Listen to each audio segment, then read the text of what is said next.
এটা যদি ভাবেন যে কোনো ছবির প্রচার অনুষ্ঠান বা তার আগে একটা প্রমোশন, তাহলে ভুল করবেন। এটা অ্যাকচুয়ালি দুজন বন্ধুর সঙ্গে বসন্তের শেষ বসন্তের আড্ডা, আর তার মধ্যে হয়তো ছবিটা নিশ্চয়ই একটা গুরুত্বপূর্ণ অংশ নেবে, কিন্তু ফিরে আসবে অনেক অনেক কিছু। আর এই যে দুজন বন্ধু আজকে আমার সঙ্গে এখানে, তাদের দুজনেরই আদ্যক্ষরে এসজি শব্দটা আছে। একজনের শুধু এসজি, আরেকজন আরএসজি। ঠিক ধরেছেন? ঋতুপর্ণা সেনগুপ্ত আরএসজি, এসজি সুমন ঘোষ। কিন্তু আমি ঋতুপর্ণাকে দিয়ে শুরু করতে চাই। বাড়তি আর্টটা থাকার জন্যে আমাদের জীবনে ওকে ডিল করতে গিয়ে এমন নানান কিছু ঘটে, যেগুলো কিভাবে সামলাবো তাতে ওর পরিচালক, প্রযোজক সবাই যেন হিমশিম খান। যারা অনুষ্ঠান করতে চান তারাও একই রকম হিমশিম খান। জাস্ট একটা উদাহরণ দিই, যে এটার মানে এটা উৎপত্তি হয় একটা শ্রাদ্ধ অনুষ্ঠানে। আমরা যে একটু শেষ বসন্তে আড্ডা দেব, সেখানে বসে ভিড়ের মধ্যে হঠাৎ ঠিক হয় যে আমরা একটা আড্ডা দেব। এরপরে কবে আড্ডা দেব, কি আড্ডা দেব জানার জন্য, যে কলকাতা টিভিতে কবে তাহলে স্টুডিওতে ওরা আসবেন জানার জন্য আমি ফোন করি। সেই ফোনটা বেজে যায়। তারপরে তার কয়েক ঘন্টা বাদে ঋতুপর্ণা সেনগুপ্তর একটা ফোন আমার কাছে আসে। সেই ফোনে যখন কথা চলছে টাইম নিয়ে, আমি হঠাৎ শুনলাম একটা মহিলা বলছেন, will you check in your 2 bags or will you check in just one? আমি তখন বললাম, তুমি কোথায়? কোনো উত্তর এলো না, লাইন কেটে গেল। জীবন থেকে ঋতুপর্ণা আবার হারিয়ে গেলেন। কাটশট সুমন ঘোষ জানলেন যে সিঙ্গাপুর থেকে ঋতু ফেরত আসছে। আমি এরকম কাউকে আজ অব্দি ইন্টারভিউ করিনি যে সিঙ্গাপুর থেকে দুপুরবেলা এসে বাড়ি না গিয়ে দিনের মধ্যে সেটা বলো। হ্যাঁ, মানে অ্যাকচুয়ালি এইটার মানেটা কি? এই যে মহিলা হঠাৎ বললো উইল ইউ চেক ইন, মানে আমার কথা হচ্ছে আমি তো এরকম কাউকে ফোনই করবো না। আমি যখন চেক ইন করছি, চেক ইনটা করে সিকিউরিটির দিকে যাওয়ার সময় ফোন করব। ঋতুপর্ণা সেনগুপ্তকে কিভাবে ডিকোড করা যাবে? এটা হচ্ছে আনসার্টেনিটি, বিকজ ওই ব্যাগটা আমার চেক ইন করার কথা ছিল না। মহিলা অনেকে ওই যেচে পরে এসে জিজ্ঞেস করলেন যে, কারণ আমি একটু সময় বাঁচানোর জন্য চেক ইনে দিচ্ছিলাম না লাগেজ, আমি নিজেই বইছিলাম একটা, তো উনি বললেন যে এই ব্যাগটা ইউ চেক ইন। আমি সব বুঝতে পারলাম, কিন্তু চেক ইন করার পরে আমি জীবন থেকে হারিয়ে গেলাম। না, হারাওনি, কারণ চেক ইন করার পরে ফ্লাইট একটা নতুন একটা ফোন, নতুন একটা প্রজেক্ট চলে এসেছিল। সুমন, কি মনে হয়? এটা তো তুমি সিঙ্গাপুরের, আমি একটা ঘটনা বলছি। আমি তখন মায়ামিতে বসে আছি, ওর কলকাতায় থাকার কথা। বললো এখন তোমার উপর দিয়ে ফ্লাই করব। আমরা উপর দিয়ে ফ্লাই করবো মানে, এবং সেটা কিন্তু একেবারেই সত্যি, কোস্টারিকা থেকে নিউ ইয়র্ক ফ্লাই করবে এখন। আর সেটা মায়ামির উপর, কারণ যেতে গেলে মায়ামির উপর দিয়ে যেতে হবে। সো এইরকম মানে বিভিন্ন উদাহরণ আছে। এই তোমারটা একটা ইন্ট্রোডাকশন আর কি। আমি একটাই অনুরোধ করতে চাই যে শেষ বসন্তে বসে, যে যদি বায়োপিক করতেই হয় তোমার উপরে, তাহলে অনেক লোক এখনো বেঁচে আছে যারা পুরনো কথাটাও বলতে পারবে। একটু দেখো, তাড়াতাড়ি করো, কারণ সবাই তো অনেকের অনেক কিছু বলার আছে সে বায়োপিকে। কে বায়োপিকে লিড রোল কে করবে? সুমন ও নিজেই, নিজে, তাছাড়া আর কেউ নেই ওই রোল করতে পারবে। অটোবায়োগ্রাফি যদি হয়, ঋতুপর্ণা সেনগুপ্ত ওকে একটা বই লেখারও অফার পেয়েছিল আত্মজীবনী, কিন্তু সময়ই নেই আমার মনে হয়। মানে বই লেখা কে লিখবে? মানে তারপর ওই আমার মনে হয় প্রকল্পটা আপাতত বঙ্গোপসাগরের ওপর দিয়ে উঠছে। হবে হবে, সব হবে, একটু আস্তে আস্তে সব করে ফেলবো। এতগুলো যখন করেছি ওটাও করে ফেলবো, একটু সময় দিতে হবে। এখন আপাতত পুরাতন কে নিয়ে আমরা খুবই ব্যস্ত। সেই পুরাতনকে নতুন, নতুনকে পুরাতন বানাতে যেই সময় লাগছে সেটা করে নিই, তারপরে আবার ফিরে যাব। ব্যবসায় ফেরত এলো কোনো, মানে এই যে বসন্তের আড্ডা, কোনো আগ্রহ নেই? না, অবশ্যই আগ্রহ আছে, এটা কোনো কথা না, তাই জন্যই তো এখানে এসেছি আজকে। তা ভালো লাগছে যে এই বন্ধুদের মিলনটা হয়েছে আমাদের, এবং এই আড্ডার মাধ্যমে অ্যাটলিস্ট আমরা তিনজনে একসাথে তো হতে পারলাম। কারণ এই তুমিও এত ব্যস্ত, সুমন ব্যস্ত, সুমন তো এখানে থাকেই না, মানে ও হচ্ছে long distance film maker. Suman দূরে থাকলেও হারিয়ে যায় না, ফোন থেকে হারিয়ে যায় না। লং ডিস্টেন্স ফিল্ম মেকার, এটা শুনেছো? Long distance film maker. তুমি আমার বলো, এই পরিস্থিতিটা কি? একটা লোক তোমায় ফোন করলো, তুমি বলে টাইমটা ঠিক হচ্ছে, এই সময় একটা মহিলার কণ্ঠস্বর হলো, চেক ইন ইওর 2 bags, এরপর তুমি কিছু শুনতে পাচ্ছ না, তুমি কি করবে আমার বলো? আচ্ছা, আমি আবার বললাম তুমি কোথায় যাচ্ছ, কোনো উত্তর নেই। আমি এখন জানতে পারছি ওই শকটা দিতে চাইনি অত সকালে, যে ইন্টারভিউর আগে সিঙ্গাপুর চলে যাচ্ছে একদিনের জন্য। না সেটাই বলো, একদিনের জন্য গিয়ে যে আমি চলে এলাম এবং চলে এসে যে বসন্তের আড্ডার মধ্যে ঢুকে গেলাম সেই সিঙ্গাপুরের আকাশ থেকে এই মাটিতে, সেটা বলো। আমি তো আমার কথা তো রেখেছি, আমার কথা আমি ফিরে যাই না। আমার পুরাতন নিয়ে প্রশ্নের আগে প্রশ্ন আছে যে তোমার ট্রাভেল এজেন্ট কি একজন না অনেকে? বিভিন্ন জন, একজনের পক্ষে হ্যান্ডেল করা সম্ভব না। কন্টিনিউয়াস ফ্লাইট মিস করে আবার, হ্যাঁ ক্যাজুয়ালি সেটা ফ্লাইট মিস করে আবার চিৎকার চেঁচামেচিও করে, as if ওদেরই দোষ। হ্যাঁ রিসেন্টলি বললো যে আমি তো আবার ফ্লাইটটা মিস করলাম, ফ্লাইটটা কিন্তু ইন্টারন্যাশনাল ফ্লাইট, ওটা মিস করলো। না ওরা যদি আগে আগে বিয়েটা বন্ধ করে দেয় কাউন্টারটা, এটা তো ঠিক না। না এই নিয়ে আমি একটা কাউন্টার বন্ধ করতে না, আমি একটা কমপ্লেন দিয়ে এসেছি যে এইটা অন্যায়, এটা ঠিক না। এই নিয়ে ইন্ডিগোর সঙ্গে একবার আমার প্রবলেম হয়েছিল, কিন্তু তারপরে ওরা অ্যাপোলোজাইজ করেছিল। হ্যাঁ কারণ এটা ঠিক না, মানে আগেই বন্ধ করে দেওয়াটা ঠিক না, যখন জানছে যে আমি আসবো। সুমন, যারা মনে করেন যে ঋতুপর্ণা সেনগুপ্ত অত্যন্ত মৃদুভাষী, নম্র, সেটা ঠিক। একই সঙ্গে ওদের সিঙ্গাপুরের বাড়িতে একটা বাল্ব রাখা আছে, প্রতীকী বাল্ব। যদি ঋতুপর্ণার উপর মিউজিয়াম হয় বাল্বটা থাকবে, এই বাল্বটাও ভেঙেছিল, ওটা সঞ্জয় আজও রেখে দিয়েছে। কি করে ভেঙেছিল? একটা বাল্ব ছুঁড়ে ভেঙে দিয়েছিল। কোথায় ভাঙা? সিঙ্গাপুরে বিভিন্ন জায়গায় নিশ্চয়ই ভেঙেছে, ও সিঙ্গাপুরে একটা রাখা আছে। বাল্ব ভেঙে দিয়েছিলাম। আচ্ছা সুমন, আমি ঋতুপর্ণা প্রযোজক হয়েছে, আমার ধারণা প্রচুর প্রযোজক একদম বলছে যে ঈশ্বর আছেন। এত ভুগিয়েছে অনেক সময়, ইয়ে হয়ে অভিনেত্রী দেরি করে এসে সে বৃষ্টি ব্যবহার করে ম্যানেজ করে নিয়েছে, এইবার নিজে প্রযোজক হয়েছে। এবার কি ঠিক সময় সেটে এসছে? হ্যাঁ, কেননা শর্মিলা ঠাকুর ছিলেন এবং সেইখানে দুটো হ্যাটি, মানে একধারে অভিনেত্রী এবং একধারে প্রডিউসার, প্রযোজক। সো তার জন্য ইনফ্যাক্ট মানে আমার ছবিতে, আমি আগে বসু পরিবারের ওর সঙ্গে কাজ করেছি, আমার মনে হচ্ছে যখন আমি কল টাইম দিয়েছিলাম আমাকে অপুদা, মানে শাশ্বত, যিশু, এরা হাসাহাসি করেছিল, বললো কটায়, 9টায় শট নেবে বললে, খুব হাসছে। তারপরে বেটও লাগিয়েছিল। খালি আমি ওকে বলেছিলাম দেখো সৌমিত্র চ্যাটার্জি, লিলি চক্রবর্তী, অপর্ণা সেন, পরাণ বন্দ্যোপাধ্যায় এরা সব আছে তো, একটু দেখো। তো তারপরে আমি এখনো, যিশু পয়সাটা দেয়নি আমায়, বেটে হেরে গেছিল, 9টাতেও রিচ করে গেছিল। দেখেছো, এরকম তারপরে জানা গেল যে না, বললো তুমি আসল চালটা খেলেছো, আউটডোরে পুরো শুটিংটা ফেলেছো, ওর কোথাও যাওয়ার জায়গা নেই। না মানে আউটডোরেই ছিলাম। আজকেও দেখো সিঙ্গাপুর থেকে এসে নিউজ শুরু হবে বলা ছিল 6টা থেকে, তার আগে স্টুডিওতে চলে এসেছি কিন্তু। হ্যাঁ আজকেও ঠিক সময় সবাইকে অবাক, চমৎকৃত করেছে, অবাক করেছে, কোন অবাক করেছে কখনোই একেবারেই বলতে পারবে না চমৎকৃত। হ্যাঁ হ্যাঁ। সুমন ডিরেক্টর হিসেবে কিরম, মানে কোথায় আলাদা? মানে আমার তো প্রথমে সুমন যখন এসছিল একটা ছবির কথা নিয়ে আমার কাছে, মানে পদক্ষেপ, জানি না সেই মানে অভিনেত্রী হিসেবে আমাকে কেন পছন্দ হলো না, চলে গেল অন্যদিকে। বলবো না কথাগুলো, আজকে চলে গেছিল পদক্ষেপ করে, তারপর পদক্ষেপ 20 বছর আগেকার কথা টানছে। মানে তুমি যেরকম হারিয়ে গেলে ওইখান থেকে ভুলে গেছে, ও যেরকম চেকিং ভুলে যায়নি।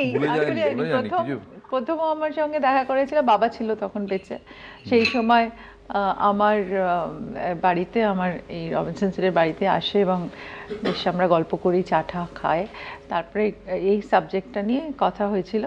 তারপরে জানি না কি হলো, আমি করলাম না ছবিটা, তারপর অন্য একজন অভিনেত্রী করেছিল এবং সৌমিত্র জেঠু ছিলেন, এবং আমি খুব খুশি হয়েছিলাম যে সৌমিত্র জেঠু ওই ছবিতে ন্যাশনাল অ্যাওয়ার্ড পেয়েছিলেন। তো এটা একটা, মানে আমার মনে হয় একজন পরিচালকেরও এটা একটা বিরাট প্রাপ্তি যে ওনার ছবিতে মানে সৌমিত্র চ্যাটার্জি পেলেন।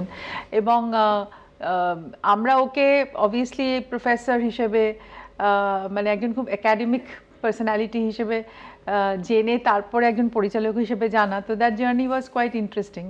তারপরে তারপরেও আরও 2-3টে ছবিও করি, কিন্তু তারপরে আমার সাথে বহুবার দেখা হয়েছে, কথা হয়েছে, এবং মানে এরকমও কথা হয়েছে যে এরপরে আমরা নিশ্চয়ই একটা কাজ করব।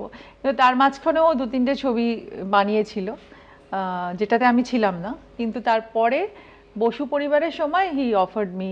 অক্লেশে বানিয়েছে, ভাবেও নি। হ্যাঁ সেটাই, নোবেল জোরে কি করে ঋতুপর্ণা সেনগুপ্তকে সেরকম রোল থাকতে হবে। আমি শুনেছি ও, আমি সত্যি মিথ্যে জানি না, কিরিটির প্রডিউসার আমায় বলেছিলেন, ও বলেছিল দরকার হলে কিরিটিকে মহিলা করতে কি অসুবিধা। না যাই হোক, তো but his body of work, কিন্তু আমি একটা জিনিস জিজ্ঞেস করছি, না আমার একটা প্রশ্ন আছে, ফুল পেমেন্ট হয়ে গেছে ডিরেক্টরের? কি ডিরেক্টরের ফুল পেমেন্ট হয়ে গেছে? ডিরেক্টরকে জিজ্ঞেস করো। না কেন বলছি, ও যা করেছে 10,000 টাকা কেটে নিও ওই পদক্ষেপে যা করেছে। এটা ভালো না, তারপর যাই হোক ওর কাজ নিয়ে আমার সবসময় খুব ভালো লাগতো, আমি ওর কাজগুলো দেখেও ছিলাম। আর তারপরে তো আমি পুরো মানে দুর্দান্ত লেগেছিল আমার কাবুলিওয়ালা অবশ্যই। এবং মানে তারপরে এই বসু পরিবার করার সময় আমার, তুমি যে ব্যাক টু ইয়োর কোয়েশ্চেন যে কেমন পরিচয়, মানে আমার মনে হয় যে ওর একটা খুব ইন্টারেস্টিং ন্যারেটিভ আছে যেটা ও খুব সুন্দরভাবে ছবিতে আনে, সম্পর্কগুলোর মধ্যে খুব সুন্দর করে ঘোরাফেরা করে, সেগুলো খুব স্ট্রেট না বাট খুব ইন্টারেস্টিং টার্নস আছে ওর গল্পগুলোতে। এই ছবিতেও আমরা সেটা পাবো পুরাতনে। এবং সেই জন্যই বোধহয় মানে অবশ্যই ও একটা অন্য পার্সপেক্টিভ থেকে অবশ্য ভাবে, বা ওর যা ব্যাকগ্রাউন্ড তার সেই দিক থেকে হয়তো ভাবে, মানে সেইগুলো সব মিলিয়ে আমার মনে হয় অন্যরকম একটা ন্যারেটিভ তৈরি হয় ওর ছবিতে, যেটা খুব ইন্টারেস্টিং। এবং এই ছবিটা অনেকে যারা দেখেছে তারাও এটা বলেছে যে মানে অদ্ভুত কিছু স্পেস তৈরি হয়েছে এই ছবিটাতে, যেগুলো মানে দর্শকের খুব ইন্টারেস্টিং লাগছে, এবং তারা অনেক রকম প্রশ্ন করছে সম্পর্ক নিয়ে। তো সেটা আমার মনে হয় যে he has got a little, he is ahead of other directors. ছবিতে চলে গেছে আবার। হ্যাঁ হ্যাঁ, শুনতে থাকবেই না, সময় নেই, কোনো আগ্রহ নেই, কোনো আগ্রহ নেই। এবার আড্ডা খুব জমে উঠেছে, কিন্তু আনফর্চুনেটলি নিতেই হচ্ছে একটা বিজ্ঞাপনের বিরতি। কোথাও চলে যাবেন না ঋতু আর সুমনকে ছেড়ে। আমি জানতে চাই যে তুমি মায়াবী ইউনিভার্সিটিতে এত বছর ধরে পড়াচ্ছ, সুন্দরী ছাত্রীদের আরো মনোযোগের সঙ্গে পড়িয়েছো, সবচেয়ে সুন্দরী যাকে দেখেছো তাকে হ্যান্ডলিং আর Rituparna handling as an actress কতটা তফাৎ? এই রে কঠিন প্রশ্ন, তাহলে তো প্রফেসরের হিসেবে প্রশ্ন উঠে যাবে। ঋতুপর্ণা হ্যান্ডলিং অন্য জিনিস, মানে এখন আমি বুঝে গেছি কিরম ভাবে হ্যান্ডেল করতে হয়। আচ্ছা, এখন আমি সিনেমাটা শেষ হওয়ার শর্মিষ্ঠাকে ফোন করি, বুঝতে পেরেছি। না না না, বসু পরিবার থেকে বুঝতে পেরে গেছি শর্মিষ্ঠাকে আসলে, তারপরে দেখছি শর্মিষ্ঠা তারপরে অন্য দিক থেকে হ্যান্ডেল করা। না মানে একটা জুডি বা কাস্টেন, তোমার যেসব মনে যারা গেথে আছে এইরকম ধরনের চরিত্রের চেয়ে কোথায় আলাদা? না, ঋতুর অন্য জায়গা, জুডি কাস্টেনের সঙ্গে ঋতুকে আমি রাখবোই না। ও মায়ামিতে ইন্টারভিউ করলে বলতো আমি ঋতুকে নিয়ে এখন না, সেটা আমি সত্যি, যখন আমি ছাত্রছাত্রীরা, এখন তো গুগল জামানায় সবাই অবাক হয়ে যায়, আপনি ফিল্ম ডিরেক্টর, এত মানে এত ফিল্ম ফেস্টিভ্যাল, এত নাম, এই সব। আমি যে এখানে কোনো ফিল্মের কথাই না, তারপরে নম্বর বেশি বাড়াতে বলবে আর কি, এখানে জাস্ট প্রফেসর, ফিল্মের আমি কোনো কথাই বলতে চাই না। তার জন্য আই ট্রাই টু, এখানে এসেও আমি দেখবে কোনোদিন পড়াশোনার কথা, সব ইকোনমিক্স নিয়ে আমি কারোর সঙ্গে আলোচনা করব এখানে, বা করি না। বাট এই ডিভাইডটা কিন্তু খুব ইন্টারেস্টিং না, একটা প্রফেসর আবার এদিকে, তুমি তো প্রফেসর দেখেছো, প্রফেসর হিসেবেও নির্ভরযোগ্য অবশ্যই। এত বছর তো আমি ওর বাড়িতেও গেছি মায়ামিতে। এত তোমার কি মনে হয়েছে? 100% কি বলেছেন পরশু, এটা তুমি বলেছো, ওকে তুমি এই ধরো ইন্টারভিউতে তুমি যে কোনো ব্যাপার নিয়ে কথা বলতে দাও, ট্রাম্প যে ট্যারিফ বসিয়েছে না, ওকে তুমি বলো 1 ঘন্টা বলে দেবে ওটা নিয়ে, ও কিন্তু জাস্ট একটা লাইন জানে। আমি দেখেছি যে এরকম কিছু ব্যাপারে ও কথা বলে গেল এবং তার সঙ্গে পুরাতন টেনে আনলো, আমি অবাক। এখানে তো আছেই, আরো দুটো অনুষ্ঠানে আমি দেখলাম, মাই গড, ওখান থেকে ঢুকলো বলটা, মানে সুরজিৎ সেনগুপ্তর মতো আর কি, ডান দিক থেকে উইং থেকে ঢুকলো, ওখান থেকে গোলটা করে বেরিয়ে চলে গেল। আমি ওকে কবে একটা টেক্সটে বললাম, আমার যে বাকি ক্লাসগুলো আছে এই সেমিস্টার, ওগুলো প্লিজ পড়িয়ে দিও না। পড়িয়ে দেবে কিন্তু, ইকোনমিক্সের ক্লাস বিদেশে গিয়েও পড়িয়ে দেবে। ওরে বাবা, বিরাট কমপ্লিমেন্ট, সত্যি এটা বলেছি। তুমি অপর্ণা সেনের উপর সিনেমা করেছো, অপর্ণা সেনকে সৌমিত্র চ্যাটার্জি এত ক্লোজ, মিঠুনদা,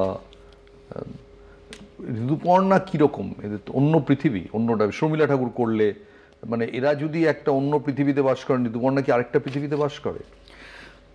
না, আমি সেটা ভেবেওছি, এইটা ঋতুপর্ণার জায়গাটা, এত বড় সুপারস্টার, সো এরা একটা অন্য জেনারেশনের। Rituparna is a nice bridge between the current generation and Sharmila Tagore, Aparna Sen, বুঝতে পারিস? মানে ইনফ্যাক্ট হয়তো আমিও আমার ছবিটাকে টানছি, এই পুরাতন ছবিটায় ও কিন্তু ভীষণ একটা সাকসেসফুল কর্পোরেট পারসন, কিন্তু আবার মেয়েও যে very comfortable with her mother. তো এই ব্রিজটা আমি এটা তুমি প্রশ্ন করার আগে আমি ভেবেছি ওর মধ্যেও রিয়েল লাইফে ঋতুপর্ণা সেনগুপ্ত কিন্তু equally at is with Aparna Sen, Sharmila Tagore, as with Mimi, Subhashree and এইসব। সো একটা ওই পুরাতনটাও আছে, আবার ভেরি মডার্ন ইন সার্টেন। সো এই ব্রিজটা কিন্তু ওর মধ্যে আছে। মানে ওর যখন রাইজটা হচ্ছে সেই সময় ইন্ডিয়ান ইকোনমি লিবারালাইজড হচ্ছে, খুলছে, Very good interpretation. ওই She has managed very well, you know, throughout her career.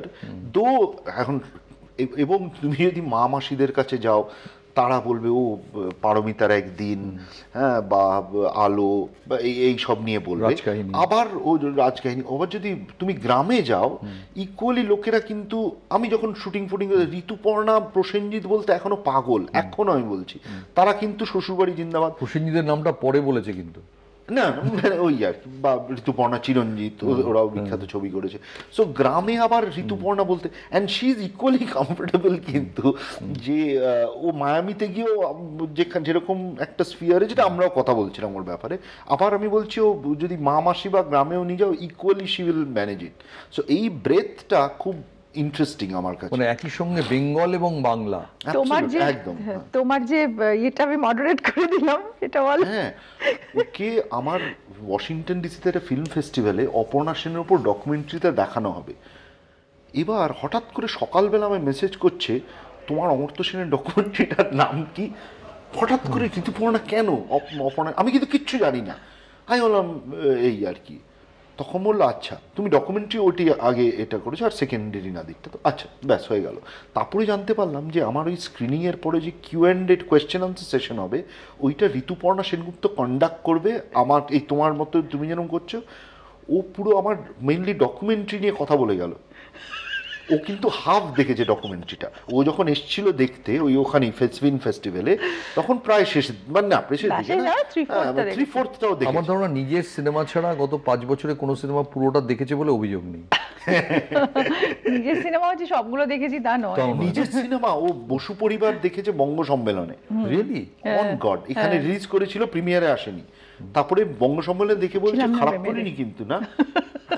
আমিও রিয়েলাইজ করিনি, প্রথমবার দেখলো, ডাবিং এ যতটুকু দেখেছি তখন মন দিয়ে দেখলো। দেখো নিজের সিনেমাটা অন্যরা বেশি দেখলে সেটা বেটার আমার জন্য, নিজে না দেখে। ওর প্রসেসটা কি, মানে প্রসেসটা কোথায় আলাদা রীনাদিদের চেয়ে? ওর সেইটাই বলতে পারবো না, প্রসেসটা এনিগম্যাটিক। ওটা বলা খুব মুশকিল। Enigmatic, that's the right one. মানে যেই মহিলা একসঙ্গে পারমিতার একদিন আর শ্বশুরবাড়ি জিন্দাবাদ একদিনে শুটিং করছে, তার প্রসেস নিয়ে কি বলবে তুমি? এবং দুটোই কালজয়ী ছবি। So I have no explanation. Aparna সেনও জানতেন না যে ও কিন্তু এটা করেছে, রিসেন্টলি জেনেছে। এত বছর পর গাড়ি নিয়ে ওকে বাড়ির থেকে তুলে নিয়ে যেত, জিজ্ঞেস করো। রিনাদিও ইন্ডিপেন্ডেন্টলি আমি ঠিক 4টের সময় চলে আসতাম শুটিং বাড়ি নিয়ে, কারণ রাত্রিরে তখন শ্বশুরবাড়ি জিন্দাবাদ শুটিং করবে। রিনাদি ভাবছে যে আমার ছবিটাই খালি করছে একদম শান্তিতে, বাহ পারবিতার একদিন করছে। সো এর প্রসেস নিয়ে তুমি কি বলবে? এখন তো আরো ফোন টোন গুলো, তখন তো রিনাদির সময় অন্তত মোবাইল ফোনটা ছিল না, এখন ছিল না, মোবাইল ফোন বাচ্চা, এসেছে। হ্যাঁ। রিনাদিকে পারমিতার একদিনে মোবাইল ফোন ফেস করতে হয়নি, এখন তো মানে ওটাও একটা সেই সময় মোবাইল ফোন শুরু হয়ে গেছে। হ্যালো হ্যালো মিস্টার মিত্র, 2000 সালে কি মোবাইল? বাবাকে ফোন করতেন উনি, তাই জন্য মিস্টার সেনগুপ্ত ঋতু। আর বাবা তো প্রথমত সিনেমা নিয়ে অতটা চেয়ে ছিল না, কিন্তু ওই ব্যাপারে বলেছিল যে এই মিসেস সেনের ছবিটার সময় তুমি কিন্তু অন্য কোনো কাজ আর করো না, এটা বাবাও বলেছিলেন আমাকে। আমি বলছি অন্য সময় ফোনে মিস্টার মিত্র, মিসেস আগরওয়াল, মিস্টার ঝুনঝুনিয়া, সারাদিন তো ফোন চলতেই থাকে। এর মধ্যে এই সুইচ অন সুইচ অফটা হয় কি করে? হ্যাঁ, এটা সেটা তো দেখো, সেটা তো মানে সেটা হচ্ছে expertise to handle certain things, handle chaos. আমি সঞ্জয়কে খুব মিস করছি এই কনভারসেশনে। মানে ও তো স্ট্যান্ডার্ড কিছু কথা আছে ওটাই বলবে, সারা জীবন তাই বলে এসেছে যে she is completely disorganised, she doesn't know anything what she is doing.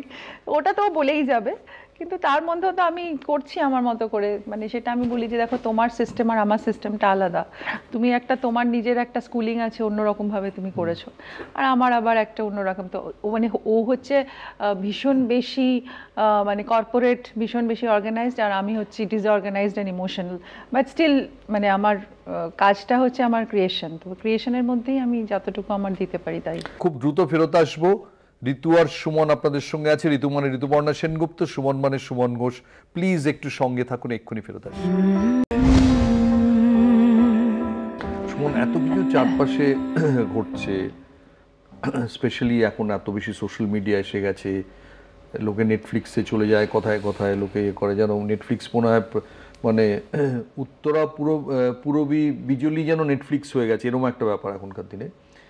এই ক্যাওস, এই ক্যাকোফনি এর মধ্যে পুরাতন লোকে দেখবে কেন? ক্যান ইউ গিভ আস 3টে পয়েন্ট দিতে পারো যে এই কারণে পুরাতন আপনি দেখবেন? ফার্স্ট হলো শর্মিলা ঠাকুর এত বছর পরে আসছে মেয়েতে। সেকেন্ড, আমার পার্সোনালি মনে হয় এই যে জুটিটা শর্মিলা ঠাকুর এবং ঋতুপর্ণা, এটা অনেকে যখন অ্যানাউন্স হলো ছবিটা বললো এটা মাস্টার স্ট্রোক এই জুটিটা, এবং মা মেয়ের রোলে দু জেনারেশনের দুই সুপারস্টার একসঙ্গে। এবং আমার মনে হয় যে ছবিটা বেরোলে লোকেরা বুঝতে পারবে, যেটা আমি এখন বলতে পারবো না, the main issue of the film, সেইটা very relatable to many people all around the world, যার জন্য বিদেশেও এত জায়গায় দেখানো হলো। বাট আমার পার্সোনালি মনে হয় যে এখন যেহেতু তুমি বললে না সোশ্যাল মিডিয়ার যুগ, লাইফ ইজ ভেরি ফাস্ট, এখন এই আমরা এখন কথা, তখন মোবাইল ফোন ছিল না, এসব একটা সবার মধ্যে এই পুরাতনের প্রতি নস্টালজিয়া বলতে পারো, বা ওই যে পাস্টটা চলে গেছে ওই একটা ফিরে দেখার। তার জন্য তুমি দেখবে ছবি হিসেবেও অনেক প্রডিউসাররা বলে যে পিরিয়ড পিস বানাও, লোকেরা পিরিয়ড পিস দেখতে চাইছে। আমার কাবুলিওয়ালার সময় বললো বাহ পিরিয়ড পিস কাবুলিওয়ালা।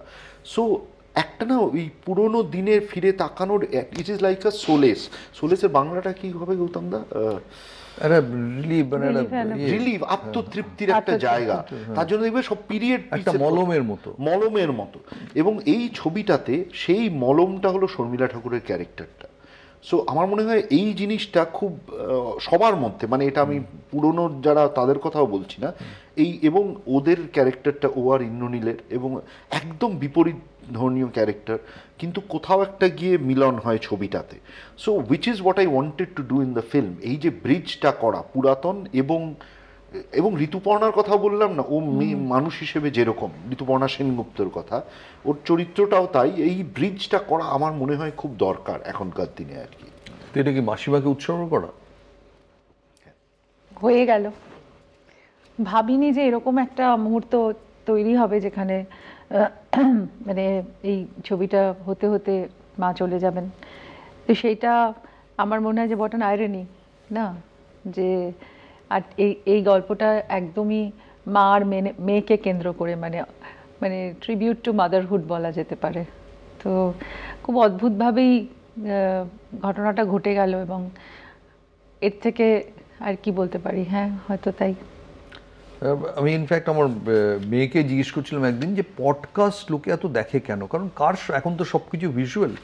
তখন ও বললো এই জেনারেশন আসলে ওই আড্ডা ওইগুলো তো উঠে গেছে, লোকে ওই কথা শুনতে চায়। সো তুমি যেটা বলছিলে নস্টালজিয়া, পুরোনো কথা, going by the normal narrative, পুরোনো কথা লোকের আগ্রহী থাকা উচিত না, লোকের সামনের দিকে এগোচ্ছে। সো এটা কি একটা ডাইকটমি যে মানে লোকে সামনে এগোতে এগোতে পুরোনোটা বারবার? Very well put. যত আরো এগোচ্ছে তত যেন আর না ওই র্যাট রেসের মতো। তুমি কিন্তু আমি একেবারেই আমি ওই মানুষটাই না যে বলি যে স্টপ ইট, পুরোনো এতে চলে যাও। আমি তো মায়ামিতে থাকি, মানে এর থেকে মডার্ন জায়গা হয় না।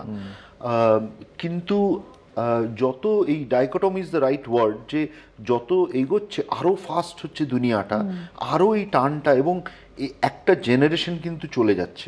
আমার যেহেতু তুমি প্রথমেই বললে সৌমিত্র চ্যাটার্জি, অপর্ণা সেন, শর্মিলা ঠাকুর, এরা কিন্তু, সৌমিত্র তো আর নেই, 80+। আমি জানি হয়তো নেক্সট 10 ইয়ার্সের মধ্যে ঋতুর মা চলে গেলেন।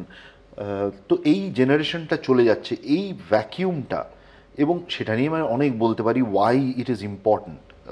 সেই পুরো এই জেনারেশনটা চলে যাচ্ছে, তার জন্য আমার মনে হয় এই ডাইকটমিটা আর কি। ঋতু, এমনি এই যে এখনকার ইয়াংস্টাররা যখন তুমি অভিনয় করো, তো স্পেশাল সোশ্যাল মিডিয়া অডিয়েন্স, তুমি কি মনে করো যে তুমি যখন এসছিলে তখন you are very fresh, you sort of change the game the way it was played, at times কি মনে হয় যে এরা আমার চেয়ে অনেক বেশি ইয়াং, এরকম কখনো মনে হয়? স্পেশালি সোশ্যাল মিডিয়ার কথা আমি বলছি, সোশ্যাল মিডিয়া অডিয়েন্স, সোশ্যাল মিডিয়ার পোস্ট, সব কিছু, এটা কি কখনো মনে হয় এটা ঠিক আমার রুচির সঙ্গে যাচ্ছে না? দেখো, সোশ্যাল মিডিয়া একটা নতুন কালচার সেট আপ করেছে, সেটার সঙ্গে মানে তাল মিলিয়ে চলাটাও যতটা দরকার, আবার তাল মিলিয়ে না চললে সেটাকে সেটাও ততটাই দরকার, মানে সেটাকে ডিফাই করারও দরকার কিছু কিছু সময়। নাহলে কিন্তু তুমি নিজের মেন্টাল মানে তুমি প্রপার স্যানিটিতে থাকবে না।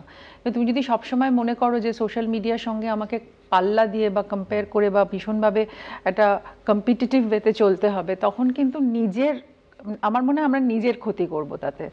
এটা আমি খুব এই বিশদভাবে টানাপোড়েনটা কি আছে আধুনিক সময়ের সঙ্গে পুরনো ভ্যালুজ? অবশ্যই আছে, 100% আছে। এবার সেটাই খুবই স্বাভাবিক, মানে আমাদের চেঞ্জিং টাইমসের সঙ্গে না, বা যেভাবে সিনেমাতে আমরা আছে সেটা। ইভলভ করছি, যেভাবে সিনেমাতে তো ডেফিনেটলি আছে, সিনেমাতে অবশ্যই আছে। সুমনে কেমন লাগলো শর্মিলা ঠাকুরকে ডিরেকশন দিয়ে?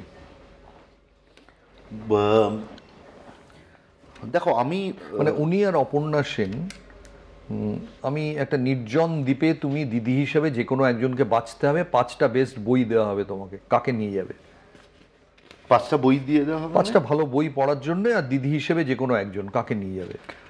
আমি রিনাদির সঙ্গে অনেক বেশি ক্লোজার, মানে আমি প্রায় 10 বছর ধরে ওনাকে খুব ঘনিষ্ঠভাবে চিনি। So And that documentary also says that, beautiful বানিয়েছে।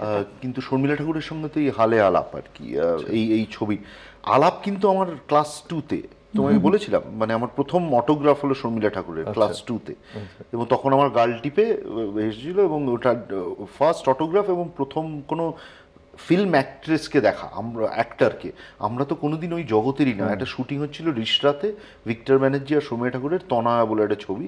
আমরা স্কুল থেকে এসে, আমার মনে আছে আমি আবার খুব সেজেগুজে যাচ্ছি, আমার মা বলেছিল শর্মিলা ঠাকুর কিন্তু তোকে দেখবে না।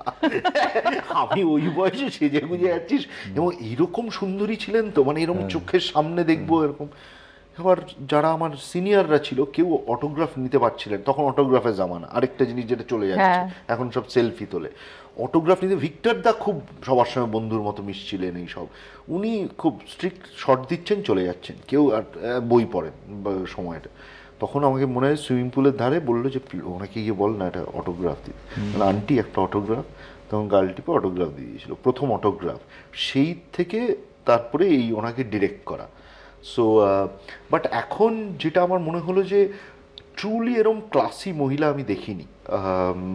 ক্লাসিটা বোধহয় একটু লুজ ওয়ার্ড, আভিজাত্য যা কাকে বলে আর কি, শি ইজ এক্সট্রিমলি বনেদিয়ানা, মানে একদম ডেফিনিশন। এবং ওনার বাড়িতেও আমরা গেছি, মানে আমরা যখন স্ক্রিপ্ট ন্যারেট করতে গেছিলাম, আমি ঋতু, সাবর্ণিদি আমরা গেছিলাম, শর্মিষ্ঠা, যে কাবাবটাও খাওয়াচ্ছে, মানে গালৌটি কাবাব, সেটা অন্য জাতের আর কি। সো নবাবি। বাট আমি ওনার সঙ্গে গল্প করেছি, ছোটবেলায় ওনার বড় হয়ে ওঠাটা আমাদের মতো, মানে খুব সাধারণ পরিবারে ছিলেন, এবং ঘুড়ি ওড়ানো, সরস্বতী পুজোয় নতুন শাড়ি পরা, এইসব নিয়েও অনেক গল্প হয়েছে। এবং সো সেই ট্রানজিশনটা আমার দারুণ। এখন সাইফ আলি খানের মা, নিজে কাশ্মীর কি কালি ইটালি, কিন্তু ছোটোবেলায় আর কি ওই আমাদের মতনই বড় হওয়া। সো এই মিক্সচারটা আমার সবার মধ্যে দারুণ লাগে। সৌমিত্র কাকুর মধ্যেও কৃষ্ণনগরের অনেক গল্প শুনেছি, আর এদিকে উনি এরকম একটা লেজেন্ড এতে। তো শর্মিলা ঠাকুরকেও সেটা। But going back to your answer question, Aparna Sen unfortunately নিতেই হচ্ছে একটা বিজ্ঞাপনের বিরতি, কোথাও চলে যাবেন না ঋতু আর সুমনকে ছেড়ে। শর্মিলার কাছ থেকে কি শিখলে অভিনেত্রী হিসেবে? প্রথমত একটা জিনিস অবাক করে দিয়েছিল আমাকে, সেটা হচ্ছে যে ওনার কাম অ্যান্ড কম্পোজার। এত উনি কুল একটা মানুষ, মানে সব কিছুর মধ্যে না ওনার একটা কিরকম গ্রেস মানে আছে। গ্রেস তো আছেই, মানে ওনার একটা কিরকম মানে কি বলবো তোমার, মানে একটা অদ্ভুত সময়ের একটা ব্যাপ্তি উনি কি সুন্দরভাবে নেন, মানে প্রত্যেকটা কথা, প্রত্যেকটা তার এক্সপ্রেশন, প্রত্যেকটা ইমপ্রেশন ক্রিয়েট করা মানুষের আমি সঙ্গে একটা Very ইন্টারজেক্ট interesting. করছি, মানে তারপরে হ্যাঁ। ক্যালকুলেটিভ শুটিং এর সময় জানো তো কিরম কেওয়াস হয় সব। প্রথমত আমি একজনের সামনেই বোধহয় সিগারেট খাই না, আমি জানি না পাবলিককে বলা হয়, ওনার সামনে উনি একবার আমায় বলেছিলেন যে ইউ স্টিল স্মোক, ওয়াই, আর কিছু বলেননি ওই দিল্লিতে। তারপর তো আমি উনি হঠাৎ করে ধরো সেটে চেল্লামেল্লি হচ্ছে তো হঠাৎ করে পুরো চুপ, শর্মিলা ঠাকুর ঢুকছেন সেটে, সিঁড়ি দিয়ে উঠলেন, উনি কিন্তু কোনো চেল্লামিল্লি করেন না বলো, কোনো কিচ্ছু না, সেটাই জাস্ট বলছি। হেঁটে ঢুকছে। ফার্স্ট অফ অল একটা আলো মতো, এবং সবাই, আমি তখন বলছি সঙ্গে সঙ্গে অ্যাস্ট্রে ফ্যাস্ট্রেগুলো উঠে গেল, কারণ আমার সামনেই তো অ্যাস্ট্রেটা ছিল, সিগারেটটা আমার অ্যাসিস্ট্যান্টরা এই সবাই বললাম ওখানে এটা রয়ে গেছে, স্পিন ড্রপ সাইলেন্স, উনি এসে একটা হাসি এলো এই। সো কোনো কিছু দিমাগ না দেখিয়ে কিছু, এই যে ও বলছিল না, একটা অদ্ভুত একটা গ্রেসফুল বিউটি ঢুকলো। ওকে, সো তুমি বললে একটা হচ্ছে কুল, কুল কম্পোজার। আর একটা জিনিস আমার মনে হলো যে উনি এখনো না, ওনার ওই ভালনারেবিলিটি আছে জানো তো, সেটা আমার খুব, মানে আমাকে খুব অবাক করে দিয়েছে। মানে এখনো শি ইজ কিউরিয়াস। এই লাইনটা ঠিক বললাম তো, আমার এই ইন্টোনেশনটা ঠিক হলো তো। ইনফ্যাক্ট একদিন আমাদের শর্টে মানে উনি একটা সেন্টেন্স বলছিলেন, তার লাস্টে একটা সুর লাগছিল, আর আমাদের সিং সাউন্ড ছিল, সিং সিং সাউন্ড মানে যারা জানেন না আর কি, হ্যাঁ। ডাবিং ডাবিং হবে না, মানে আমাদের ডাইরেক্ট সাউন্ড ছিল। আর সুমন বারবার ওখান থেকে বলছিল যে মাসি ওইটা না একটুখানি এরকম হবে, কারণ উনি মাসি, ওটা বলেছেন না- আমাকে কিন্তু ছেড়ো না। হ্যাঁ ওরকম হবে না, আমি সেটাই বলছিলাম যে না, সত্যি। Dedicated an actor, how dedicated she is, that প্রত্যেকবারই না করে বলছে কি যে এটা কি, এটা হয়েছে, এবার কি হয়েছে, তারপর ধরো সিনটা হয়ে গেল, তারপর আমাকে বলতো হয়েছে না, ঠিক হয়েছে না, তারপর মনিটরের সামনে গিয়ে আবার কি আরেকবার করবো, তাহলে আরেকবার কি, মানে ক্যান ইউ ইমাজিন, মানে উনি কোনো প্রশ্ন না করলেও হয়তো ওইভাবে কেউ কিছু মানে বলতেনও না ওনাকে, বিকজ উনি she will call the shots, মানে তার সাথে সাথে উনি এইভাবে যে ইনভলভমেন্টটা ওনার, মানে এতদিন পরে একটা ছবি করছেন, মানে তার প্রতি যে ওনার কতটা মানে কমিটমেন্ট, এইটা হচ্ছে রাইট ওয়ার্ড, কমিটমেন্ট, এটা আমাকে মানে অবাক করে দিত। আর তুমি বলো এই বয়সে ওনার প্রফেশনালিজমটা, 7টার সময় উনি প্রত্যেক দিন রেডি থাকতেন, আর 7 আমাদের o'clock। অনেক দূরে আর আমাদের প্রায় 1.5 ঘন্টা একটা জার্নি ছিল, মানে ওটা টিটাগড়ে। আসা এবং ফেরত যাওয়া, টিটাগড়ের ওখানে শুটিং ছিল।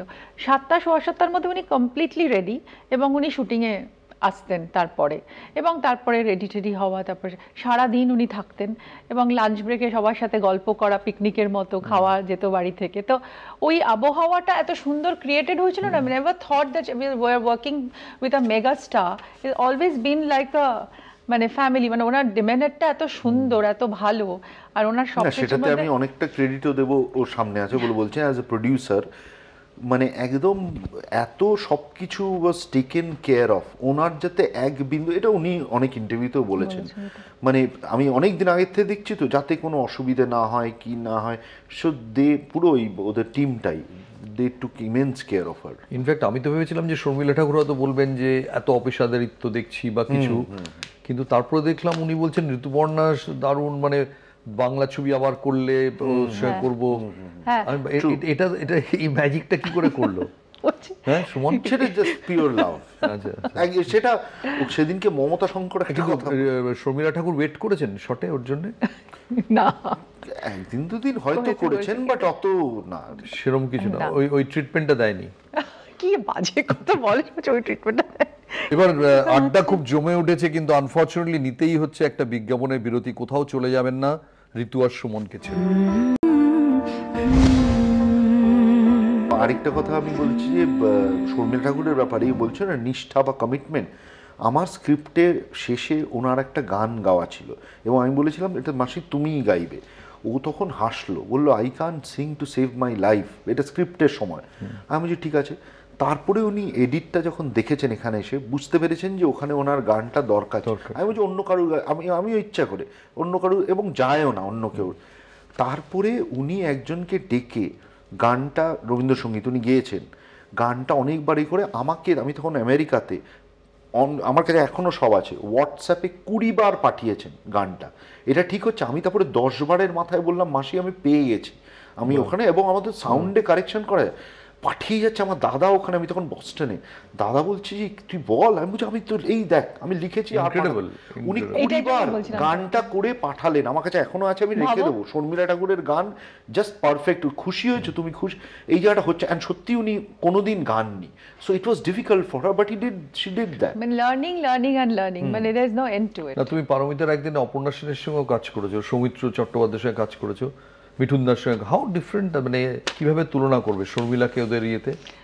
দেখো আমি ওনার সাথে তো ওনাদের সাথে তো কিছুটা আমি হলো কাজ করেছি, কিন্তু ওনার সাথে তো একদম প্রথম, আর ওনাকে একটা অন্য লাইটে দেখে এসেছি চিরকাল, মানে একটা মানে ডিভা, মানে আমার প্রেম, আরাধনা, বম্বে ডিভা, আরাধনা, আমার প্রেম, কাশ্মীরি কি কালি, আমার দুটো ছবি, রাজেশ খান্নার গল্প হয়েছে না? রাজেশ খান্না, এমনি আমার ওনার দুটো ছবি খুব মানে আমার নিজের রাজেশ খুব খান্নার ফেভারিট। গল্প হয়েছে কি? হ্যাঁ হয়েছে। কি বললেন?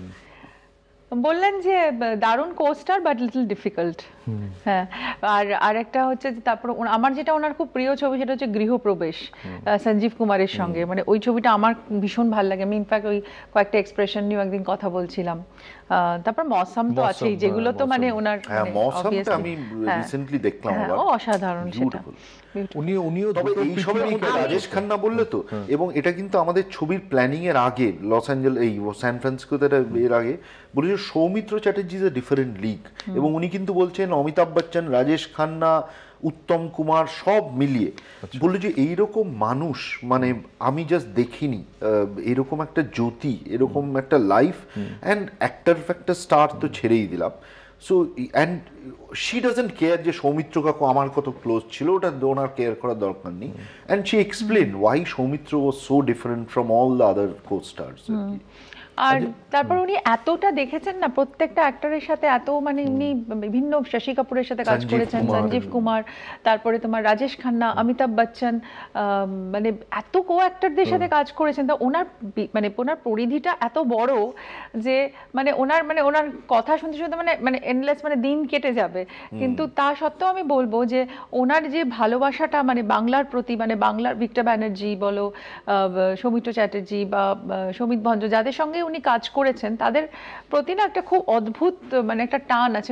She was very curious about এই অ্যাক্টরদের, তাদের জীবন, তাদের মানে তাদের সঙ্গে কাজ, মানে সবকিছু নিয়ে না আমার একটা খুব ইন্টারেস্টিং একটা 14 বছর পর তুমি ওকে ফিরিয়ে আনলে বাংলা ছবিতে, যেটা প্রোডিউসার হিসেবে দারুণ ব্যাপার একটা। অ্যাবসলিউটলি। একটা ছবি ভালো চলুক খারাপ চলুক সবসময় হাতে থাকে না, কিন্তু এটা তো সিভিতে থেকে গেল যে শর্মিলা ঠাকুর 14 বছর পরে তোমার ইয়েতে কাজ করে। হ্যাঁ, তো এটা আর সেই আমাদের কাছে ভাগ্যবান একটা পরিচালকটা হয়ে গেল সুমন। ইনফ্যাক্ট সেটাও একটা খুব ইন্টারেস্টিং ব্যাপার, মানে সুমন এসেছিল আমার ইন্টারভিউ নিতে অপর্ণা সেনের ডকুমেন্টারিতে, মানে পরমাতে। তো আপনি কথা বলছিলাম এটা করতে করতে, ও বললো যে পরের মাসে he is meeting Sharmila Tagore and Mamata Shankar for a chat, মানে সত্যজিৎ রায় সেন্টেনারি ইয়ারের একটা চ্যাটে। জানি তার কয়েকদিন আগেই আমার শর্মিলা ঠাকুরের সাথে কথা হয়েছে আর কি, এমনি একটা র্যান্ডম কনভারসেশনে উনি বলেছিলেন যে আমার না অনেকদিন ধরে একটা বাংলা ছবি করতে ইচ্ছা করছে, বাংলা ভাষায় এবং আমার নিজের ল্যাঙ্গুয়েজে, যদি কোনো খুব ভালো স্ক্রিপ্ট হয় ঋতুপর্ণা তোমার সাথে, I want to do this work. তা এটা আমার কাছে একটা দারুণ লেগেছিল যে উনি ছোট্ট ইনফরমেশন দিচ্ছে, এটা আমি পাবলিকলি আমি জানি না বলা উচিত কিনা, ঋতুপর্ণা অ্যাজ আ আমি good skimming mind, good skimming বলছে, এই যে সবাই বলে না ঋতুপর্ণার এই শিক্ষণীয়, ও আমাকে পরে বলেছে যে একমাত্র তোমাকেই বললাম এই শর্মিলা ঠাকুরের এটা কেন বলো তো, রিজনিংটা বললো তোমার ব্যাকগ্রাউন্ড সৌমিত্র, মিঠুন, অপর্ণা সেন, এই ক্লাসটা আছে, বুঝতে পারছো? সো বেসিক্যালি আমি অন্যভাবে দেখছি, ও একটা বাইট দিল, একটা সিনেমা পেলো, ও কিন্তু এইভাবে দেখতে হবে, রাইট? ওটা সঙ্গে সঙ্গে অপরচুনিটি না, আমার হঠাৎ করে মনে হলো ইটস আ গুড থট, মানে it's I don't see it like that. আমি যেটা ভাবলাম তখনই ও আমাকে যখন বললো, ভাবলাম যে আচ্ছা তোমার কথা হচ্ছে, আমার কয়েকদিন আগে তখনই হঠাৎ আমি নিজে থেকেই ওকে বললাম, সুমন শর্মিলা ঠাকুরকে নিয়ে একটা ছবি করা যায়, মানে জাস্ট এই ফার্স্ট এই কথাটা বলেছিলাম করবে আমি ওকে। বলেছেন নাকি? হ্যাঁ উনি করবেন বলেছেন। তারপরে আমি ভাবলাম ব্যাকগ্রাউন্ডে যে ঠাকুর বাড়ির সঙ্গে ওই যাবে। ঠাকুরবাড়ি সেজে না, কারণ আমি কেন ভাবলাম যে উনি যাদের সঙ্গে ক্লোজ এবং যাদের সাথে অনেক কাজ করেছেন, সৌমিত্র চট্টোপাধ্যায়ের প্রতি ওনার একটা প্রগাঢ় একটা মানে রেসপেক্ট, ভালোবাসা যাই বলো, মানে অ্যাজ আ কলিগ, বন্ধু, মানে এত বছরের ওর সাথে মানে সুমন ওর সাথে এক্সটেন্সিভলি কাজ করেছেন এবং ওর ছবিতেই উনি ন্যাশনাল অ্যাওয়ার্ড পেয়েছেন। তারপরে বসু পরিবার, তারপরে আমাদের মিঠুন চক্রবর্তীর সঙ্গে উনি কলঙ্কিনী কঙ্কাবতী করেছেন। So you know that, Aparna Sen, thought প্রসেসটা ভাবলাম কি রিমার্কেবল। অপর্ণা সেন কঙ্কনা, মানে ওনার পরিধির মধ্যে মানে যাদেরকে উনি মনে করেন যে যারা মানে শ্রেষ্ঠ কিছু অ্যাক্টরস। ব্রিলিয়ান্ট, মানে এটা শিক্ষণীয়। আমি সবাইকে বলি না, মানে কিরম ভাবে যে কোনো ডিরেক্টর কেউ বলতে পারতো, এবং যে কোনো ডিরেক্টরই কিন্তু কেন আমাকে বললো, it was fantastic the thought. I thought as much she will be comfortable. এখানে আমি একটা কথা বলি, কারণ শর্মিলা ঠাকুরকে আমাকে একজন ডিরেক্টরকে প্রেজেন্ট করা, তারও একটা কিছু থাকতে হবে যেটাতে উনি বলবেন যে আচ্ছা এই ডিরেক্টর এই কাজগুলো করেছেন, মানে এই রকম মানুষদের হ্যান্ডেল করেছেন, then I have no qualms about it, যে হ্যাঁ ঠিক আছে আমাকেও পারবেন উনি হ্যান্ডেল করতে, তাই না? বিশ্বাস করুন এটাই লাস্ট বিজ্ঞাপনের বিরতি। এরপর আনইন্টারাপ্টেড আমরা ঋতু আর সুমনের সঙ্গে বসন্তের আড্ডায় যাব, যেটা ঋতু বারবারই পুরাতনের আড্ডায় নিয়ে যেতে চাইছে, কিন্তু আমরা বসন্তের আড্ডাতেই রাখছি। জাস্ট একটু সঙ্গে থাকুন। বাংলা ইন্ডাস্ট্রি নিয়ে এত কথা হয়, অমুক ছবি চলছে। তুমি যেহেতু বিদেশে থাকো তাই জিজ্ঞেস করছি যে দিনের শেষে কিন্তু আমরা না আছি কানে, না আছি বার্লিনে, না আছি ভেনিসে, কোথাও নেই, অ্যাকচুয়ালি কোথাও নেই। এই যা এই ভেতরে চেঁচামেচি, চিৎকার চেঁচামেচি, এটা তোমাকে বিদেশে বসে একজন ইন্টারন্যাশনাল ডিরেক্টর হিসেবে কতটা কষ্ট দেয় বা হতাশ করে, যে অ্যাকচুয়ালি যেখানে আদিত্য বিক্রম সেনগুপ্ত বোধহয় লাস্ট ওয়ান যার ছবিটা জেনুইনলি হয়েছিল, বিদেশে গেছিল, এইটা দেখলে কি মনে হয় যখন তুমি একটা পুরাতন বানাবে, মানে তখন কি এটা তোমার ব্যাক অফ দ্য মাইন্ড থাকে যে এই ইকুয়েশনটা বদলাতে হবে? দেখো, আমারও 20 বছর হয়ে গেছে, so I have also matured of the scenario. প্রথম খুব একটা জোশ থাকতো যে ধরো P7-এর মতো ছবি অনেক বিখ্যাত এতে যায়। এখন আমার কাছে মনে হয় যে box office is very important. মানে আগে কিন্তু আমার এটা ছিল না, ওই ইউথফুল জেস্টি, কিন্তু টিকে থাকার জন্য। সো ধরো এই যে খাদান বা বহুরূপী ইম্পর্টেন্স আমার কাছে এখন অনেক বেশি। আর really artistically genuine film Aditya Vikram ছাড়া আর কারুর ধারে কাছে কোনো আইডিয়াই নেই, মানে আর্টিস্টিক্যালি ওই মাত্রার ফিল্ম ছাড়া। সেইটা আমি, এবং না ওই ইভেন আদিত্য বিক্রমও তো 4 বছরে একটা করে ছবি বানায়। সো আনলেস বক্স অফিস থেকে ইউ রিকাভার, আর বিদেশের মার্কেট থেকেও, বিদেশের মার্কেট আদিত্য বিক্রমেরও নেই, কারুর নেই। সো আমাকে রিকাভার করতে হবে বক্স অফিস থেকে। How will you then approach a producer? So আমার এখন যেটাই হলো, even if you want to make an artistic film, I will do it with stars. এটা আমি বলতে কোনো হয় বলে, তুমি অনেকে বলে তুমি তো স্টার ছাড়া ছবি করো না।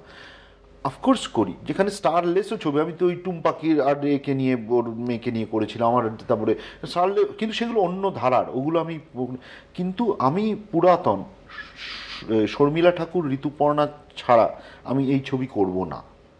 XYZ আমি কাউকে অপমান করতে, দ্যাট ইজ, এবং ওটা বক্স অফিসের কথা আমার মাথায় আছেই honestly, because আমি একটা, it is an expensive film, I cannot just play along with somebody's money. এটা সবচেয়ে, কাবুলিওয়ালায় মিঠুনদা না করলে আমি এই ছবি করতামই না।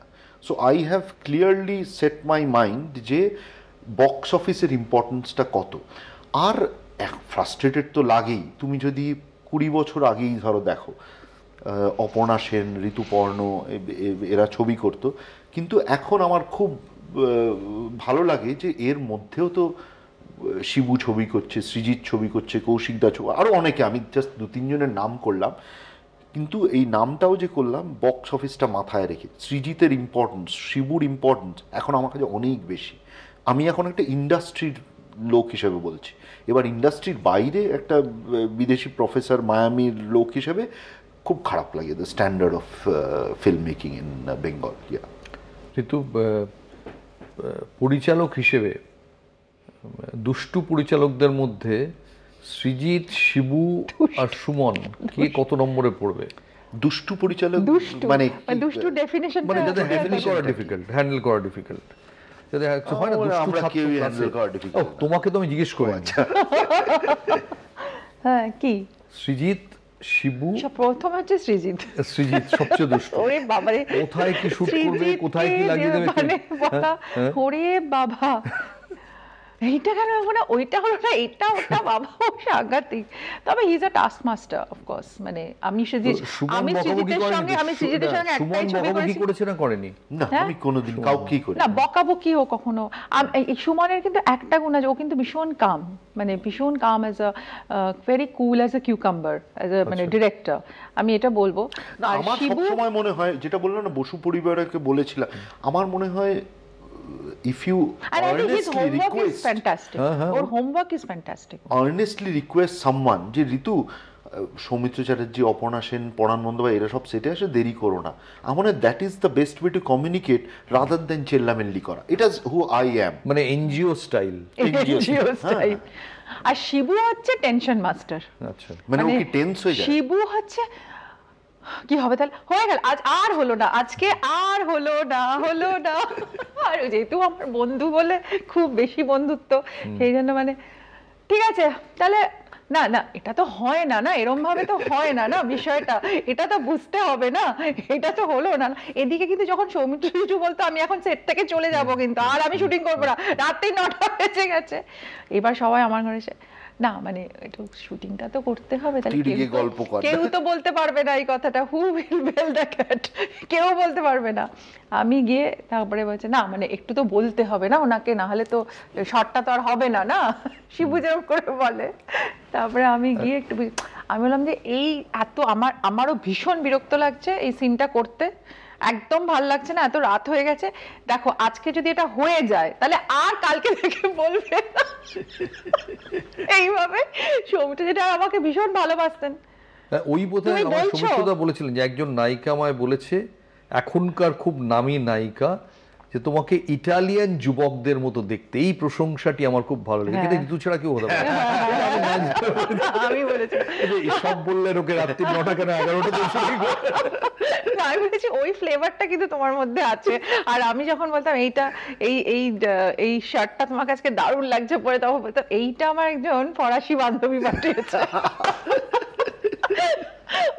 আমার মনে আছে ওরা জন্মদিন আমরা ডান্স করেছিলাম সব ওনার সাথে, বিউটিফুল, খুব মিস করি ওনাকে, এত দারুণ দারুণ মুহূর্ত কাটিয়েছি। ইনফ্যাক্ট আজকেই আমাকে একজন জামিয়া মিলিয়ার একজন খুব বড় প্রফেসর আছেন সোহিনীদি, উনি আজকে আমাকে একটা মেসেজ করেছেন যে বেলা শুরু দেখছিলাম, তার মধ্যে ওই আমার আর সৌমিত্র জেঠুর যে সিনটা ছিল, যেখানে ও মানে একটাই সিন ছিল যেটা কি অসম্ভব ইন্টেন্স, এটাই বোধহয় আমার শেষ ছবি এবং শেষ সিন ওনার সঙ্গে আর কি, এটা আমার চিরকাল মনে থেকে যাবে। যেখানে বেলা শুরুতে এখন সবাই দেখে ফেলেছে, যেখানে ও বাবাকে বলছে যে আমার মেয়েটির বিয়ের ক্রাইসিসটা কি ছিল, যে ওর হাজব্যান্ড ওয়াজ এ হোমোসেক্সুয়াল, সেইটা নিজের বাবাকে বলা, এবং সেখানে বাবা মেয়ের মধ্যে যে দ্বৈরথটা ছিল সেটা তো ঠিক হচ্ছে, মানে এত অপূর্ব একটা সিন, মানে ওই সিনটা আমার চিরকাল মনে থাকবে। ঋতু, এই যে মানে লম্বা যাত্রাপথ, ম্যারাথন দৌড়, তার মধ্যে এত সব মানুষ সিটিয়ে, তার মধ্যে কিছু নেগেটিভিটিও এসছে, কাটা এসছে, লোকে নানা বলেছে, কিছুদিন আগে বলেছে আরজিকর এপিসোডে কাটা এসছে, কাটা ওই। সো এরকম অনেক কিছু এসছে নেগেটিভিটি, অন্য নায়িকারা কথা বলেছে, এটা কি করে হ্যান্ডেল করো তুমি? সব সময় তো হ্যান্ডেল করছি। ইনফ্যাক্ট অনেকে এত বেশি সোচ্চার আমার বিরুদ্ধে বা কিছুতে, তাতে কিন্তু আমাকে মানে আমি না এখন ওই অ্যাফেক্টেড হওয়াটা থেকে একটু বেরিয়ে এসেছি। আমি তোমাকে এক্ষুনি বলতে আই অলওয়েজ টেক তোমার রেঞ্জ পিছনে দেখতে পাচ্ছ, দুর্দান্ত, হ্যাঁ দুর্দান্ত, ঠিক ওই সময় দিয়ে দিয়েছে, বুঝছো? Very nice, very nice. না, I always try to take the high road এখন আমার, কারণ আমার কাছে মনে হয় যে হ্যাঁ যাই হোক, হাই রোড বা হাইওয়ে যেটাই বলো, হ্যাঁ আমার কাছে এটাই, বিকজ আমি মনে করি যে আমি এগুলোতেই যদি বেশি এফেক্টেড হয়ে যাই, তাহলে আমি যেই লক্ষ্যটাতে পৌঁছতে চাই বা আমি যেই ফোকাসটা নিয়ে এগোচ্ছি সেটা অনেক বেশি ডাইলিউটেড হয়ে যাবে, এবং আমি আর কি ফোকাস বাকি আছে? আমি ডাইলিউটেড হতে চাই না সেখানে। বাকি ফোকাস কি আছে? অনেক কিছু, যদি তুমি বললে বায়োপিক লিখতে হবে।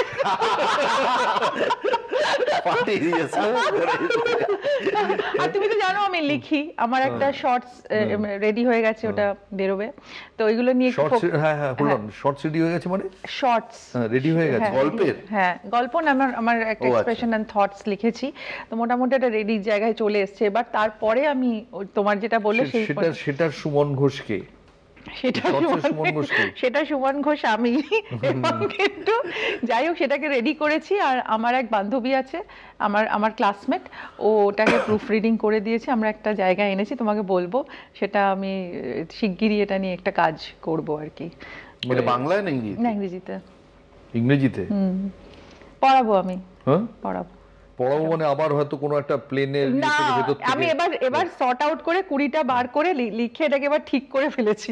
নাহলে ওই যে তুমি বলো না যে তোমার তো সব এদিকে ওদিক চলে যায়, তারপরে কিছু হয় না, সেগুলোকে এক জায়গায় করেছি। এবার তুমি যেটা বলেছো ওইটাকে এবার এক জায়গায় করব। শুধু আমার এই পুরাতনের ব্যাপারটা, পুরাতনকে একটু নতুন ভাবে আমার দর্শকরা মানে চিনিয়ে দিক, তাহলেই আমি খুব খুশি হব। কিছুতেই সরানো যায় না, কিছুতেই আচ্ছা বলো, তুমি আমাকে একটা কথা বলো, লক্ষ্যটা ইমিডিয়েট এই ম্যাচটা না, এটা তুমি আমাকে বললে যে এই স্কোয়াবল করে এত না, আমি ওটার মধ্যে একদমই ঢুকতে চাই না, এই কারণে যে কেন আমার লক্ষ্য ভ্রষ্ট হয়ে যাবে তাতে। কারণ তারা তো তাদের লক্ষ্য ভ্রষ্ট করেই দিয়েছে এইসব জিনিস করে, আমি সেই ভ্রষ্টের মধ্যে যেতে চাই না। 1 নম্বর। 2 নম্বর হচ্ছে যে দেখো, আমি মনে করি যে পয়লা বৈশাখে এবার একটা নতুন মানে উপহার আমি দিচ্ছি আমার দর্শককে, এবং আমার মনে হয় যে দর্শকরা সেটা খুব ওপেন আর্মসে রিসিভ করবে। এবং শর্মিলা ঠাকুরও কিন্তু সত্যি কথা বলতে উনিও কিন্তু অপেক্ষা করছেন যে এটা প্রমোশনে বলে, এটা তো প্রমোশনের আড্ডা, এটা বলতে চাইছি না, বসন্তের আড্ডাতেই বলছি যে শর্মিলা ঠাকুরও কিন্তু খুব বসন্তের মানুষ, মানে ওনার মানে উনি আমরা প্রায় শেষে চলে এসেছি। তোমার কাছে বসন্ত বলতে কি, বসন্তের প্রেম আলাদা কেন? বসন্ত ঋতুটাই তো একটা মানে আবেগপ্রবণ ঋতু, এবং সেখানে মানে বসন্তের হাওয়া, বসন্তের গান, বসন্তের আমেজ সবকিছুই বিউটিফুল। মানে ওই সময়টা মানে মানে মানে কোকিলের ডাক ওইভাবে না শুনতে পেলেও কিন্তু আমরা ওই মানে হয় না যে একটা ওই ফিলিংটার মধ্যে থাকি, মানে বসন্তের যে বিউটিটা সেটা কিন্তু আমরা অনুভব করি। বসন্ত ঋতুটাই এত আবেগপ্রবণ। সবসময় মোবাইল ফোন থাকলে কোকিলের ডাক শোনো কি করে? এটা দারুণ, কোকিলের ডাক শোনো, কোকিলের ডাক কি করে শোনো? গ্র্যান্ড হোটেল পেরিয়ে গেছে কিনা বলতে পারছি না, ধর্মতলা পেরিয়ে গেছে কিনা। আচ্ছা শোনো, একটা জিনিস বলি, আমি I am bad with the directions, কিন্তু আমি এখন গাড়ি চালাই, কিন্তু সেটা বলো। এটাও একটা ডাইকোটমি যে কিভাবে আমি দুটোকে মেলাই। সেটাতে রিলিজের আগে ওকে তুলনা। সুমন, ফাইনালি শেষ করছি, বসন্ত। আমি ও যখন উত্তর দিচ্ছে তখনই ভাবছিলাম আমার আলাদা কোনো ফিলিং নেই। ও এত সুন্দরভাবে বললো কোকিলের ডাক, আমার কাছে বসন্ত প্রেম বলে আলাদা। মায়ামিতে তো সব ঋতুই বসন্ত, এত সুন্দর সুন্দর ছাত্রী আছে। ওর প্রেমটা হচ্ছে সারা বছরে, তাই কোনো ঋতুকে বেছে নিতে চায় না। খুব ভালো লাগলো আড্ডা মেরে। Thank you. বসন্তের কোনো কবিতা, কোনো গান স্পেশালি মনে পড়ে? আমার ছোটবেলার একটা গান, যেই গানটাতে আমি সবসময় স্কুলে আমি ডান্স করতাম। না, বসন্তে ফুল গাঁথলো না, ওরে ভাই ফাগুন লেগেছে বনে বনে। এটা আমার দারুণ, মানে এটা এই গানটাতে আমি প্রচুর নেচেছি, এবং এই গানটা আমার ঠাকুমার এবং মার দুজনেরই খুব ফেভারিট ছিল। বসন্তে কোনো প্রেমিক সেরা কিভাবে মানে কি বলে ইয়ে করেছে, সেরা ডায়লগ, সেরা এই মুহূর্ত বসন্তে? এই অংশটা আমরা সিঙ্গাপুরে পাঠাবো না, কেটে দেবো। বলে একটা সবসময় মানে সেরা হয়ে আছে আমার জীবনে একটা ডায়লগ, যে ঋতু বদলায় কিন্তু ঋতুপর্ণা বদলায় না। সেটা বসন্তেতেই বলেছিল। তাহলে সেটা কিরকম? এটা কে বলতে পারে? এই প্রশ্নটা তোমাকে করলাম, এই প্রশ্নটার জন্য অপেক্ষা করুন নেক্সট এপিসোডের জন্য। এটা প্রসেনজিৎ।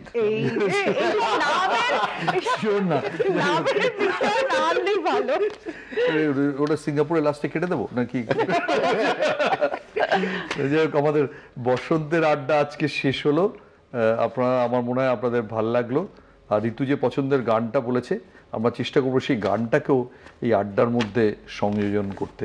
অনেক ধন্যবাদ ঋতুপর্ণা এবং সুমন ঘোষ, দুজনে এত ব্যস্ততার মধ্যে ছবি রিলিজের এই হুড়োহুড়ির মধ্যেও এসে আমাদের সঙ্গে কলকাতা টিভি স্টুডিওতে বসে আড্ডা দেওয়ার জন্য। অনেক ধন্যবাদ সুমন, অনেক ধন্যবাদ। Thank you Gautam da, thank you so much.